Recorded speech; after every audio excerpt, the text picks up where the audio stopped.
Magandang hapon po sa ating lahat. Ito na po ang ating latest weather update ngayong araw ng Miyerkules, September 3, 2025.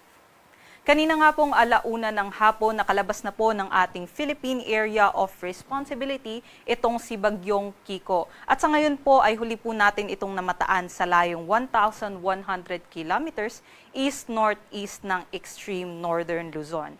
Sa ngayon po, kung mapapansin natin, wala po itong dalang epekto sa anumang bahagi ng ating bansa. Ngunit yung extension po niya o yung mga kaulapan nitong si Tropical Depression Kiko ay meron pa rin pong posibleng maiwan dito sa may Philippine Sea at sa ngayon ay binabantayan natin or minomonitor natin itong mga kaulapan na to at dahil posible po na may mabuong bagong sama ng panahon galing po dito sa kumawalang cloud cluster galing sa Tropical Depression Kiko.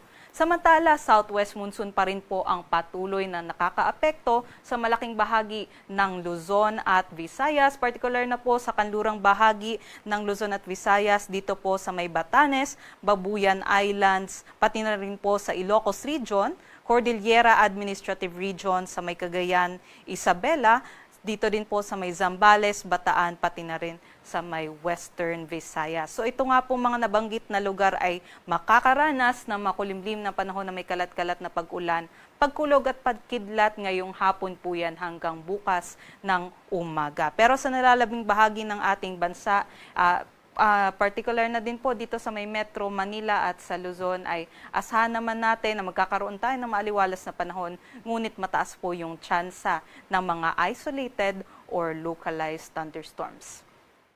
Ito nga pong si Bagyong Kiko ay nasa labas na ng PAR at patuloy pa rin pong lalayo sa ating bansa. Sa ngayon po ay kumikilos po ito pa north-north-eastward or north-northwestward sa bilis na 15 kilometers per hour, papunta naman po sa may southern Japan area. At kagaya nga po ng nabanggit natin, dito po sa ating TC Threat Potential Forecast kung saan tinitingnan natin kung ano pa ba yung mga potential na mga bagyo o low pressure area na mabuo sa ating Philippine Area of Responsibility ngayong araw hanggang sa Tuesday po yan next week. So dito nga po sa TC Threat Potential Forecast, meron po tayong posibleng mabuong LPA dito po sa may silangang bahagi ng extreme northern Luzon. At sa ngayon po, may low chance pa naman po ito na mag-develop bilang isang LPA. Ngunit ito nga po ay posible po yung kumawalang cloud cluster dun po sa Tropical Depression Kiko. At sa ngayon ay patuloy pa rin po natin itong minomonitor sa potential nitong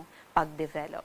Bukas naman po ay asahan pa rin natin na magpapatuloy ang epekto ng habagat sa kanlurang bahagi ng Luzon at pati na rin po sa may Visayas area at dito rin po sa Metro Manila asahan pa rin po natin yung makulimlim na panahon na may kalat-kalat na pag-ulan, pagkulog at pagkidlat.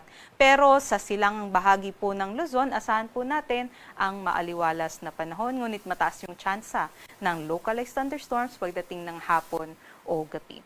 Ito naman po yung ating mga agwat ng temperatura kung saan po sa Metro Manila maaaring umabot po ng 24 to 30 degrees Celsius ang kanilang agwat ng temperatura.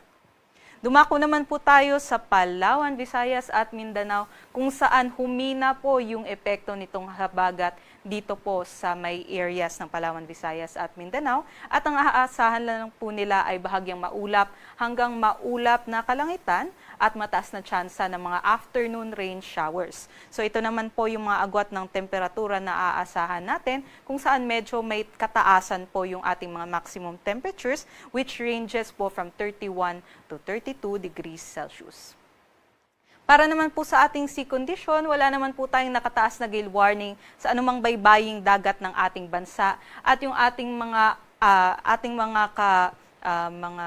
pag-alon po ay nasa banayad hanggang katamtaman lamang kaya't posible po or malaya po makakapaglayag yung ating mga mandaragat ngayong araw po yan hanggang bukas. Ito naman po ang ating aasahan sa loob po ng 3 araw from Friday hanggang sa Sunday. So magpapatuloy po yung epekto ng ating southwest monsoon o habagat, particular na po sa may northern Luzon at sa may central Luzon area, pati na rin po sa may Calabarzon. So hanggang Friday po asahan po natin ang maulap at maulang panahon sa mga nabanggit na lugar. Pero pagdating naman po ng Saturday hanggang Sunday, asahan naman po sa buong Luzon area ay magiging magiging maaliwalas po tayo na may mataas na tsansa ng localized thunderstorm sa hapon o sa gabi.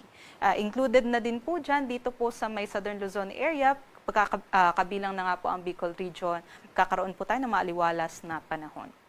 Dito naman po sa Visayas, pati na rin po sa Mindanao, asahan po natin na maliit lamang po yung epekto nitong southwest monsoon at magiging maliwalas po tayo sa buong Friday hanggang Sunday po yan, pero mataas pa rin po yung tsansa ng mga localized thunderstorms.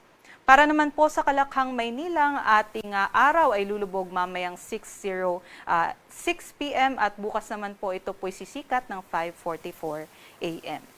Para sa mga karagdagang impormasyon, bisitahin lamang po ang social media pages ng Pag-asa sa X, Facebook at sa YouTube.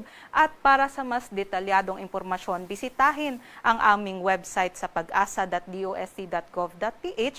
At para sa mga advisories, kagaya po ng mga thunderstorm or rainfall advisories, ugalihin pong bisitahin ang panahon.gov.ph. At yan naman po ang latest galing dito sa Pag-asa Weather Forecasting Center. Muli, ito po si Lian Loreto. Mag-ingat po tayong lahat.